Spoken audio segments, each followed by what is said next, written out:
L సమకోర్, ప్రతి దండన చేయువాడు దేవుడు. God that avenge. ఆయన నా నిమిత్తము ప్రతిదండన చేయు దేవుడు. జనములను నాకు లోబరుచువాడు ఆయనే. నా పక్షాన ఆయనే పగ తీర్చుకునేవాడు. ప్రజలను నా వశము చేసేవాడు. ప్రతిదండన అంటే మనము కక్ష తీర్చుకోవడం కాదు, మనము ఒకరిపైన అభాండాలు వేయడం కాదు, మనము ఒకరిపైన కక్షపూరితంగా వెళ్ళడం కాదు. మనకు బదులుగా, మనకు ప్రతిగా దండన చేయువాడు దేవుడు. పగ తీర్చుకునే పని నాదే, ప్రతి దండన చేయువాడును నేనే అని దేవుడు చెప్తున్నాడు కదా. ఆయన చెప్పిన మాట సత్యమైనది కదా. ఎందుకు మనకు మనం పగ తీర్చుకోవడం? ఎందుకు మనకు మనం ముందుకు వెళ్ళడం?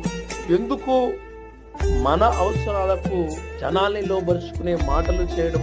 ఒకవేళ నువ్వు కరెక్ట్గా ఉంటే, ఒకవేళ నువ్వు మంచిగా ఉంటే, ఒకవేళ నువ్వు దేవుడికి నచ్చితే, ఒకవేళ దేవుడి క్రియల్లో నువ్వు ఉంటే నీకు జనాలు దాసోహం అవుతారు, నీకు జనాలు తోడుగా ఉంటారు. లోబరుచుకోవాలని, ప్రతిదండన చేయాలని నువ్వు అనుకో. మాకు ప్రతిదండన చేయవాడు దేవుడే. God that avenge. దేవుడు నీ జీవితంలో అలాంటి క్రియలు చేస్తాడు.